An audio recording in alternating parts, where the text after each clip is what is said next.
What's the problem we're trying to solve today, Scott? Last time we spoke, we went and talked about writing an asynchronous API spec up. And that gave us enough meat to go away and get started writing these services. But having done that, we have this whole other class of things that we need in the interfaces of our services, and that's asynchronous messaging. And in some cases, it turns out that that's actually important to get started with Stickerlandia, like get it into a usable position where it is a feature complete for our initial release. And the flow I'm thinking about here is when a user is signed up, we want to give them stickers by default. We want a user to log in and have stickers. And the way that we've defined all of our domain, this has to happen asynchronously. The user service emits a message saying, hey, there's a new user. And the sticker reward service responds to that by assigning a sticker to them. So we need to define our API specs again, but this time asynchronously. When you use the word API as you just did then, like I think people immediately spring to REST API. When actually, if you're building a system that is publishing events, the events that you publish and the structure of those events, the way them events look and feel and the data in them is also an API of your system, not in the traditional REST API sense, but in the sense of it's an application programming interface. It's an interface to your application. Designing those events in the same way that you would design your synchronous API, as we did in the last video with OpenAPI, is a really important place to start when you're building an event-driven system. Absolutely.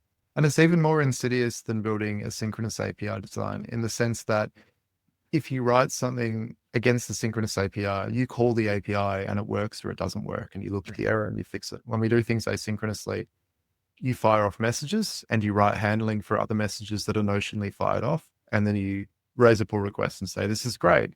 Yeah. But because everything is very intentionally loosely coupled, you don't really know that it's going to work. And there's lots of room for subtle miscommunication there to mean that it won't work. Cool. So should we have a look at a asynchronous API spec that we've worked on together and talk about the Yeah, nice. Or do you think it's worthwhile us starting very briefly just from the event storm, just to kind of... that's a good idea. Let's do that again. Check the... we can talk about, maybe from there, we can zoom in on user created. So if we look at, like you said at the start, that initial bit of a user registered, and as we kind of talked about briefly in the last video, so the blue here is a command, the orange is an event, and the yellow is an aggregate, or the thing that the action is being taken on. In most cases, this would then align to your service boundaries. And the very first thing that needs to happen in the system is that a user registers, which is going to be something that the user management API service exposes as a synchronous endpoint to create a user, which is then going to cause this user registered event to happen. The flow we want to do from like a business perspective is when a user signs up for Stickerlandia, that they get allocated a sticker here. The award service is going to react to that. There should probably be a line there, actually, something like that. Maybe a dotted line, because it does service boundary consumption. And I think it's really important just to point out as well, before we get into the actual spec of how you would design this, is we've done this event storm, and I think I said this in the event storming video, and just because we've done an event storm doesn't necessarily mean that we're going to build a microservices system that uses events to communicate. But as you are seeing now, this is two things that go really well together. We've got this event storm that covers events, we've got our service boundaries, and we can kind of start to link things together to look at, over time, what are the things that need to link to each other. Cool. Should we see how that looks concretely in a Async API spec? Let's do that. Yes. Excellent. So again here, like in our last video, we've got our Async API specs just versioned along the code base, along with the rest of the documentation. So it's very easy as somebody working on one of the services in the system to go and check out, and I need to consume something from this reward service. What messages, what events is it publishing?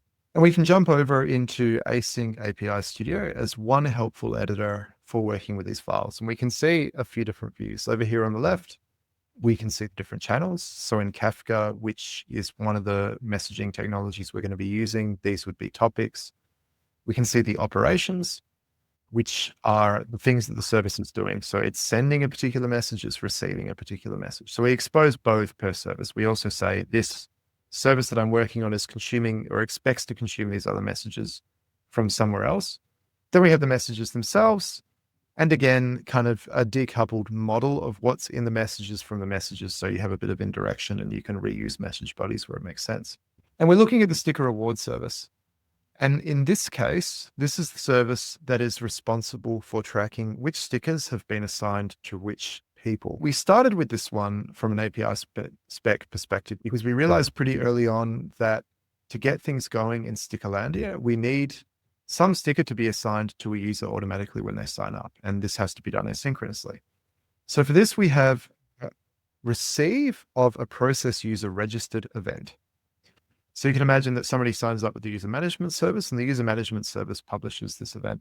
And in response to that, we're going to publish a sticker assigned to user event, which I'll jump over to in a second. And we have a similar sort of UI to the Swagger editor that we had looked for before. We have the operation ID, we have the message ID, and we can kind of expand it and see what is going on here. So this is the message that we're getting from the user management service. We have user registered V1. This is the event name, the event version, the account ID, and registered at. When you fundamentally agree about the shape of the messages, that will mean that they're not compatible. Yeah. And this is the reason we go through this effort.